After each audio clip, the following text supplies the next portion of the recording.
The murder of Charlie Kirk is an American tragedy. Charlie Kirk was murdered while engaging in one of our most sacred and cherished American rights, the bedrock of our democratic republic, the free exchange of ideas in a search for truth, understanding, and a more perfect union. It is also an offense against the state and to the peace and enjoyment of the people of Utah and of all those who visit here. But Charlie Kirk's murder also strikes a more personal and intimate chord. Charlie Kirk was first and foremost a husband and a father to two beautiful young children. He was a son, he was a brother, and a friend. Like all murders, the senseless and needless taking of Charlie Kirk's life has shattered the lives of those he loved and those who loved him. To Charlie's wife, Erica, his two young children, his parents, his family, and his friends, I express my sincere condolences and offer my heartfelt prayers on your behalf. I also want to express my concern for everyone who was at Charlie's Turning Point USA event at the Utah Valley University, and all who have been impacted by this tragedy. As county attorney, I am charged with bringing justice to those who offend our laws. I am charged with bringing justice for those who are harmed. I am charged with bringing justice for Charlie Kirk. I am committed to these aims. I take this responsibility seriously. Today, after reviewing the evidence that law enforcement has collected thus far, I am filing a criminal information charging Tyler James Robinson, age 22, with the following crimes. Count 1, aggravated murder, a capital offense, for intentionally or knowingly causing the death of Charlie Kirk under circumstances that created a great risk of death to others. Count 2, felony discharge of a firearm causing serious bodily injury, a first-degree felony. The state is further alleging aggravating factors on counts 1 and 2 because the defendant is believed to have targeted Charlie Kirk based on Charlie Kirk's political expression and did so knowing that children were present and would witness the homicide. The state is also charging the defendant with count 3, obstruction of justice, a second-degree felony for moving and concealing the rifle used in the shooting. Count 4, obstruction of justice, a second-degree felony for disposing the clothing he wore during the shooting. Count 5, witness tampering, a third-degree felony for directing his roommate to delete his incriminating texts. Count 6, witness tampering, a third-degree felony for directing his roommate to stay silent if police questioned him.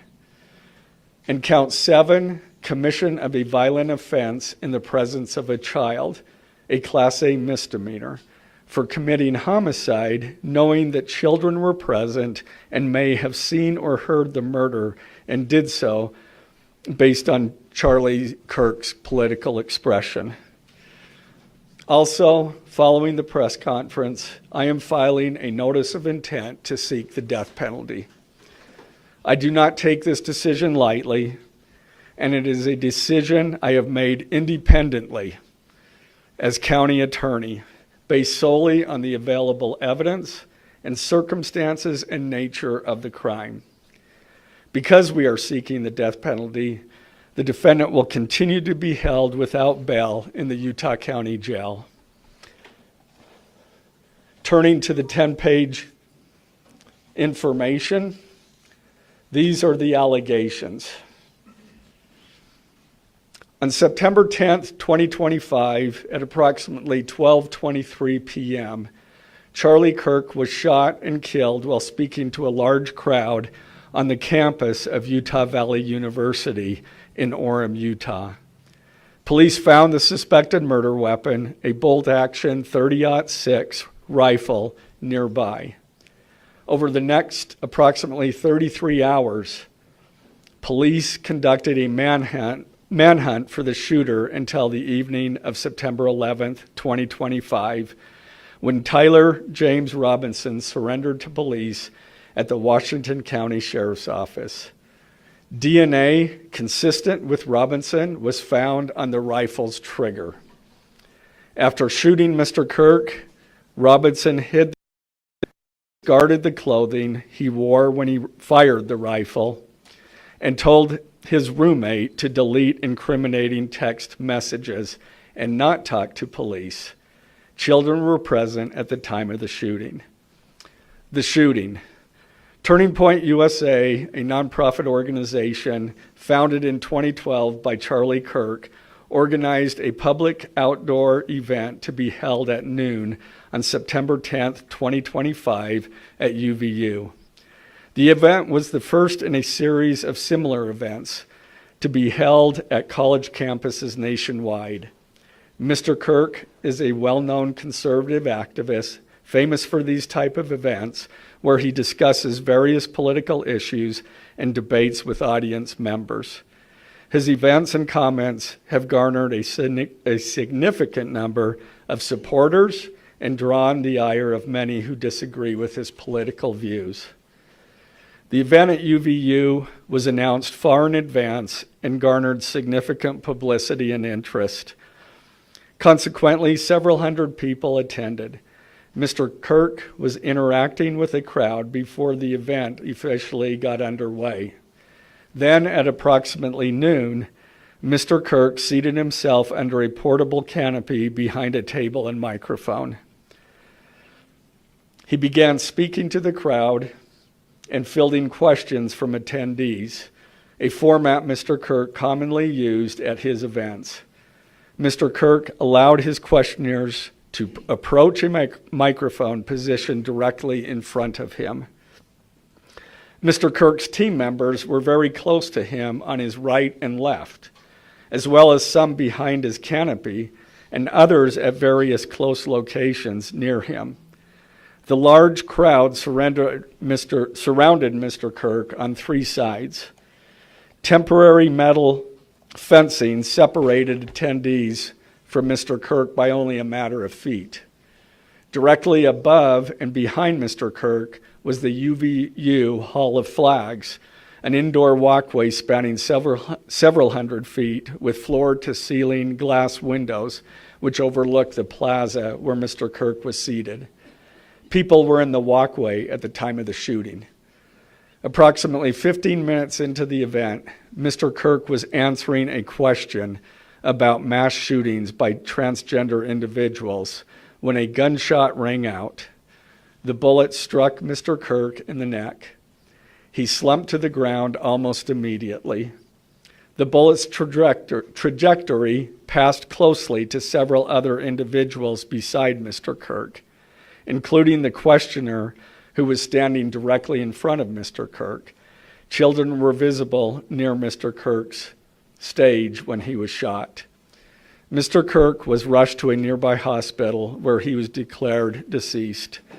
The medical examiner's report is still pending. So UVU surveillance. So at the moment of the shot, a UVU police officer was watching the crowd from an elevated vantage point. As soon as he heard the shot, he began to scan the area for threats. Believing the shot came from a rifle because of its sound, he looked for potential sniper positions. He noted a roof area approximately 160 yards away from Mr. Kirk as a potential shooting position and rushed there to look for evidence. The suspected shooting position is adjacent to an open, publicly accessible walkway. To access the suspected location, A person must climb over a railing and then drop to the roof only slightly below. The UV officer climbed over the railing and down onto the roof. He then walked to the suspected shooting position and confirmed a clear shooting corridor between the position and Mr. Kirk's seat. He also noticed markings in the gravel rooftop, consistent with a sniper having lain on the roof, impressions in the gravel potentially left by the elbows, knees, and feet of a person in a prone shooting position. Police reviewed surveillance from the camera covering the roof and discovered that it recorded an individual dressed in dark clothing cross the railing from the public walkway and drop onto the roof at approximately 12:15 p.m. Although the individual moved out of the camera's view for a short time, the camera again captured the individual running across the roof and then low crawling to the area the UVU officer recognized as where the suspected sniper had dropped into a prone shooting position. After a short time, which matches the known time of the shot, the individual arose and ran across the roof to the northeast. This discovery led to an intensive review of UVU surveillance recordings to track and identify the suspect. Surveillance revealed the following. At approximately 11:51 a.m., the suspect entered campus from the north.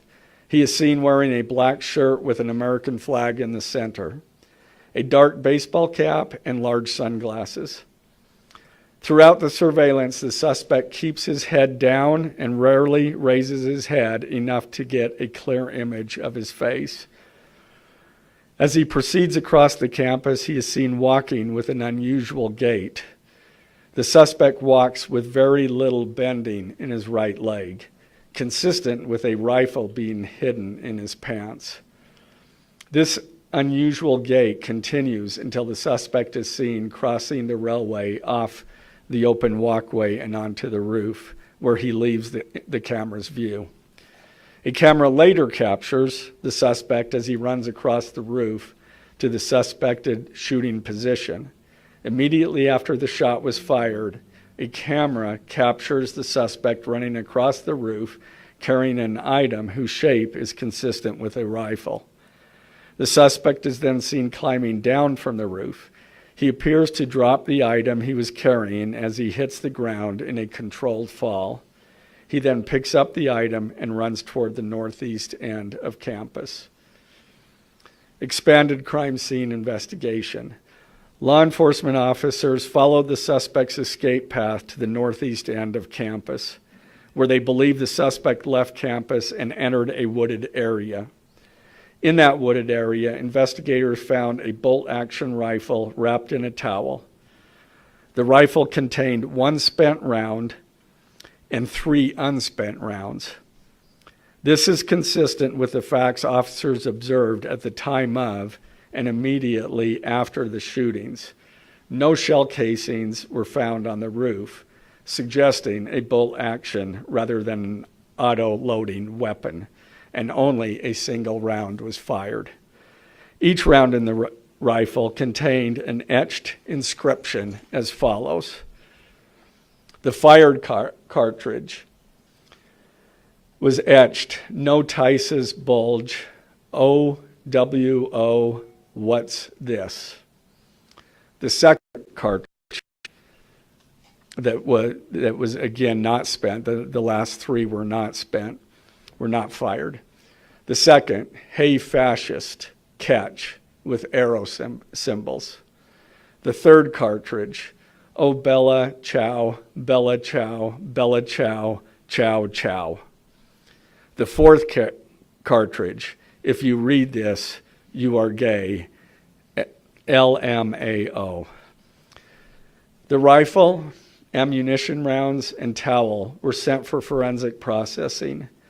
DNA consistent with defendant was found on the trigger, other parts of the rifle, the fired cartridge casing, 2 of the 3 unfired cartridges, and the towel. Law enforcement was unable to immediately locate the shooter, so they published photos of the shooter from the UVU surveillance cameras and asked for the public's help to identify him. Meanwhile, law enforcement continued to try to identify the shooter through other means. The Washington County investigation. On the evening of September 11th, 2025, as law enforcement continued their investigation, Tyler James Robinson went to the Washington County Sheriff's Office with his parents and a family friend to turn himself in. Robinson's mother stated that the following to police. On September 11th, 2025, the day after the shooting, Robinson's mother saw the photo of the shooter in the news and thought the shooter looked like her son. Robinson's mother called her son and asked him where he was. He said he was at home sick and that he had also been at home homesick on September 10th. Robinson's mother expressed concern to her husband that the suspect shooter looked like Robinson. Robinson's father agreed. Robinson's mother explained that over the last year or so, Robinson had become more political and had started to lean more to the left, becoming more pro-gay and trans rights oriented. She stated that Robinson began to date his roommate, a biological male who was transitioning genders. This resulted in several discussions with family members, but especially between Robinson and his father, who have very different political views. In one conversation before the shooting, Robinson mentioned that Charlie Kirk would be holding an event at UVU, which Robinson said was a stupid venue for the event. Robinson accused Kirk of spreading hate. Robinson's father reported that when his wife showed him the surveillance image of the suspected shooter in the news, he agreed that it looked like their son. He also believed that the rifle that police suspected the shooter used matched a rifle that was given to his son as a gift. As a result, Robinson's father contacted his son and asked him to send a photo of the rifle. Robinson did not respond. However, Robinson's father spoke on the phone with Robinson. Robinson implied that he planned to take his own life. Robinson's parents were able to convince him to meet at their home. As they discussed the situation, Robinson implied that he was the shooter and stated that he couldn't go to jail and just wanted to end it. When asked why he did it, Robinson explained there is too much evil and the guy, referring to Charlie Kirk, spreads too much hate. They talked about Robinson turning himself in and convinced Robinson to speak with a family friend who is a retired deputy sheriff. At Robinson's father's request, a family friend met with Robinson and his parents and convinced Robinson to turn himself in. The family friend spoke to police and reported telling Robinson that it would be best if he brought all evidence with him to the sheriff's office to avoid police having to search his parents' home. The friend also asked Robinson if he had any clothes that were related to what he did. Robinson replied that he had disposed of the clothes in different areas. The roommate. Police interviewed Robinson's roommate, a biological male who was involved in a romantic relationship with Robinson. The roommate told police that the roommate received messages from Robinson about the shooting, and he did provide those messages to police. On September 10th, 2025, the roommate received a text message from Robinson which said, "Drop what you're doing. Look under my keyboard." The roommate looked under the keyboard and found a note that stated, quote, "I had the opportunity to take out Charlie Kirk, and I'm going to take it." Police found a photograph of this note. The following text exchange, then took place. After reading the note, the roommate responded, "What?" You're joking, right? Robinson, I am still okay, my love, but am stuck in Orem for a little while longer yet. Shouldn't be long until I can come home, but I gotta grab my rifle still. To be honest, I had hoped to keep this secret till I died of old age. I am sorry to involve you. Roommate, you weren't the one who did it, right? Robinson, I am. I'm sorry. Roommate, I thought they caught the person. Robinson, no, they grabbed some crazy old dude, then interrogated someone in similar clothing. I had planned to grab my rifle from my drop point shortly after, but most of that side of town got locked down. It's quiet, almost enough to get out, but there's one vehicle lingering. Roommate, why? Robinson, why did I do it? Roommate, yeah. Robinson, I had enough of his hatred. Some hate can't be negotiated out. If I am able to grab my rifle unseen, I will have left no evidence. Going to attempt to retrieve it again. Hopefully they have moved on. I haven't seen anything about them finding it. Roommate, how long have you been planning this? Robinson, a bit over a week, I believe. I can get close to it, but there is a squad car parked right by it. I think they already swept that spot, but I don't want to chance it. Robinson again, I'm wishing I had circled back and grabbed it as soon as I got to my vehicle. I'm worried what my old man would do if I didn't bring back Grandpa's rifle. IDEK if it's had a serial number, but it wouldn't trace to me. I worry about prints. I had to leave it in a bush where I changed outfits. Didn't have the ability or time to bring it with. I might have to abandon it and hope they don't find prints. How the F will I explain losing it to my old man? Only thing I left was the rifle wrapped in a towel. Remember how I was engraving bullets? The F in messages are mostly a big meme. If I see notice bulge UWU on Fox News, I might have a stroke all right. I'm going to have to leave it. That really effing sucks. Judging from today, I'd say Grandpa's gun does just fine, IDK. I think that was a $2K dollar scope. Wink, wink. Robinson again. Delete this exchange.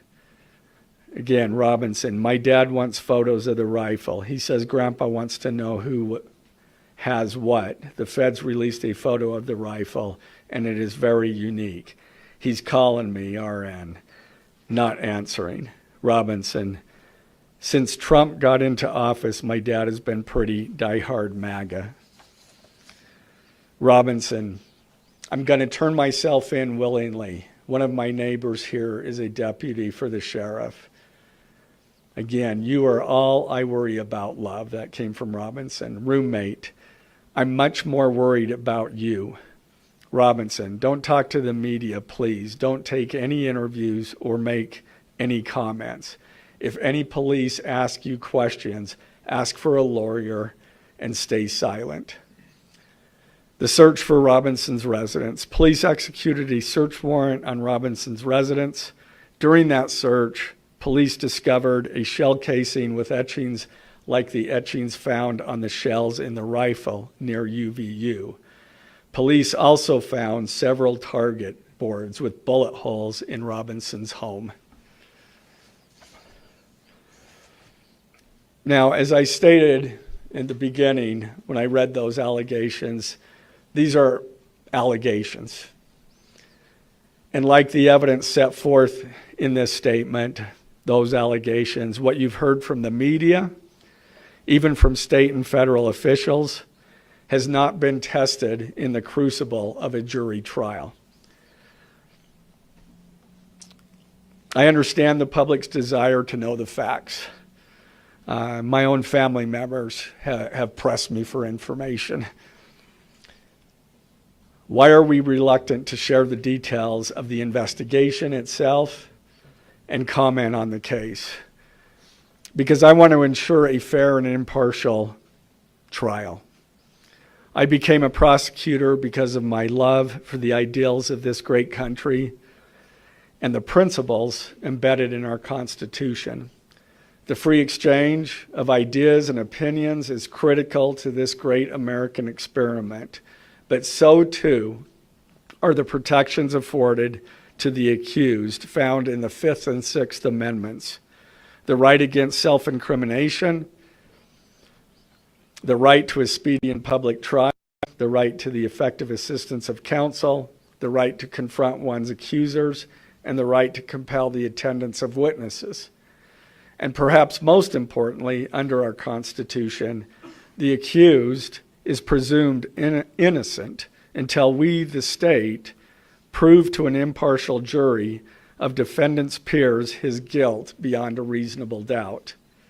That jury cannot rely on our allegations, on what they hear in the news, or on what they hear from a public official. The jury is the sole trier of fact, and they will ultimately determine those facts based on evidence a trial judge has determined is admissible. Again, as prosecutors, we bear the burden to prove guilt beyond a reasonable doubt. But make no mistake, we welcome this burden. I'd like to now introduce my trial team who will be charged with prosecuting the case. This is a veteran and expert team of some of the state's best trial attorneys. Chad Grunander, who is one of my two chief deputies, Ryan McBride and David Sturgill on the far right there. And those two were very much involved in preparing search warrants, did a phenomenal job, worked day and night to see that accomplished well after he was, Robinson was taken into custody. Also, Lauren Hunt, she is one of our special victims prosecutors, and Chris Ballard, my second chief deputy, who will be handling motions. I'm going to explain just the procedural steps. We're not a grand jury. We don't have a grand jury system like the federal courts do. It's a preliminary hearing system. So the arrest and filing of the criminal information are merely the first steps in the criminal justice process. Today at 3 p.m., the defendant will appear before a judge in the Utah 4th District Court for his first appearance, to be informed of these charges and to ensure that he has an attorney to represent him. The hearing will be brief. The judge will conduct that first appearance virtually via WebEx. This is not unusual. In the 4th District, all felony first appearances for defendants who are in custody are held virtually. A link to that hearing is available for media on the Utah State Court's X account at Utah State Courts. Now, following defendant's first appearance, he will be entitled to a preliminary hearing. At that hearing, the state will be required to show probable cause that defendant committed the crimes. The purpose of the preliminary hearing is not to determine guilt, but simply to assure the court that the prosecution has enough evidence to proceed to trial. If a judge finds probable cause and binds the case over for trial, an arraignment hearing will be held. At that hearing, a judge will again inform defendant of the charges against him and require him to enter a plea to each charge. The next step following the arraignment is an opportunity for the parties to file any relevant motions and then ultimately the trial itself. This case has generated a tremendous amount of interest across our nation and even the world. The public's desire for information is understandable, but it bears reiterating that this case will be tried in a court of law consistent with our Constitution, not the court of public opinion. Thus, we will only discuss with the press, discuss the case with the press occasionally. It will not be a day-to-day or even week-to-week occurrence, but we will only do so in a manner as not to jeopardize the fair trial process. Before I conclude, I want to express my appreciation for the tireless work of our local, state, and federal law enforcement officers. They have an extremely difficult, dangerous, and often thankless job. I'm proud to acknowledge the exceptional work they do every day, and particularly their work on this case. It was truly a marvel to witness. Their skilled work and dedication have brought us to this point. I'm also grateful for the leadership demonstrated by Bo Mason, the Commissioner of the Utah Department of Public Safety, FBI Special Agent in Charge Rob Bowles, Utah County Sheriff Mike Smith, our local police chiefs, and Felice John Vitti, the acting U.S. Attorney for the District of Utah. I'm also grateful for the support of our Governor, Spencer Cox, and our Attorney General, Derek Brown, who is standing behind me today and has offered his support and resources as we proceed to trial. Finally, I want to thank our Utah County Commissioners, Amelia Powers Gardner, Brandon Gordon, and Skylar Beltran. They too have pledged to assist with the resources needed to successfully prosecute this case. I will now take a few questions. For questions, ladies and gentlemen, just really fast, if you could identify yourself and what organization. Yeah, thank you. Okay. Investigation uncover any individuals that may have known about this shooting in advance? They are still looking into it. It's an undergoing investigation. So is that a possibility? They haven't ruled that out. Ed Lavandera with CNN. The text message that you exchanged with your roommate, can you kind of give us a sense of, did that happen over several hours? Did it happen before? I don't have that information. Emily Anderson, Stars and Salt Lake Tribune. I know, acknowledging that you made this decision to pursue the death penalty independently, did you hear it all from the Trump administration or Governor Cox's administration as you were working on these charges? I talked to officials from both administrations, but I was not pressured to make a decision. I understood their feelings on it because it was in the news, but we didn't really discuss that. Mr. Gray, the FBI director. Do you have any indication that transgender issues played a role in the motivations for this shooter?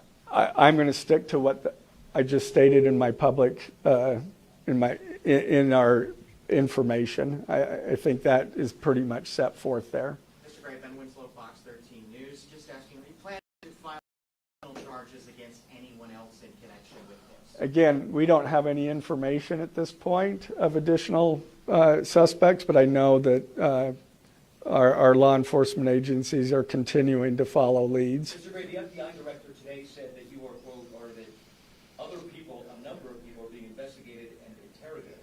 So it seems that there are people who might be up for prosecution. Yeah, I'm not. Do you think the suspect was a lone wolf, or could this be part of a... I can't comment on that. I'm not aware of all their investigation. I just know that these agencies are continuing to investigate this case and follow all leads. Get it to BBC News. Would like to know, how does this possibly interface with any federal charges? That's up to the feds. They have different charges, and they're reviewing the evidence. And after they review the evidence and the law, they could file charges, but I'm not privy to exactly what they're looking at. Dennis, have faith with the BBC. You spoke a lot about text messages with the roommate. The governor previously said the roommate is cooperating, but could we see charges against the roommate? Again, I'm not prepared to answer that question. Mr. Gray, is it unusual to cite a political motivation as an aggravating circumstance? It's part of our code, and so we charge that.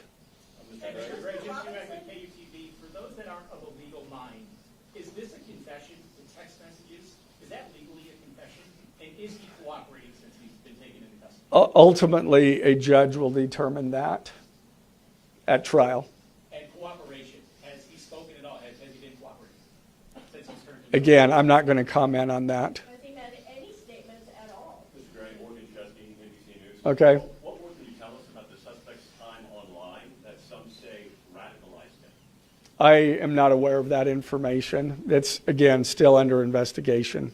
And has he expressed any remorse so far about this attack? I am not going to comment on that. Is he continuing to not cooperate?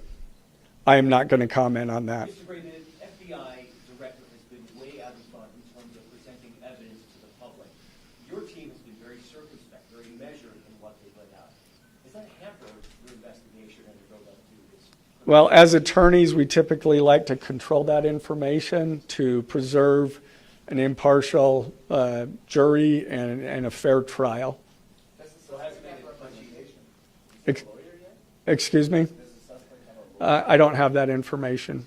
Can you tell us more about what the family may have said in interviews? What the family said is what I provided. Mr. Gray, do you anticipate that the defense will try to get this trial moved out of Utah County, and how will you respond to that? That from where? From Utah County. That the defense will be from Utah County? That they will try to get the trial moved to a different location. I couldn't predict what they're going to do. Is there any evidence to suggest that the timing of the shot and the question that was asked about mass shootings, transgenders, is that more than coincidence? That will be for a jury to decide. Mr. Gray, are you confident that the roommate had no part of this attack whatsoever? Again, I'm not going to comment on the evidence. But the evidence so far, does it show any involvement? Again, I'm not going to comment on other than the facts that or the evidence that we've gathered so far. The suspension of the DNA here in the press conference jeopardized his right to a fair trial? I don't believe so. This is part of a public document that we have to file as we file a criminal information. We have to file a probable cause statement. That's a public document, and so we're comfortable with that. Are his parents and the roommate still cooperating? I'm not going to comment on that either. The FBI has said that this suspect had a hatred of Kirk. What else can you share about that? I can't share any more than what I've already said. This was an incredibly precise shot. Do you have evidence that he went places to practice or have tracked his movements before the shooting that's giving you insight into how he prepared? The evidence that I'm willing to share is what I just read in our statement, and it's in the Ladies and gentlemen, information. I'm afraid we're going to have to cut it off there. Okay. If you could just Yeah. answer, did you consult Erica Kirk about seeking the death penalty? I'm not going to comment. Ladies and gentlemen,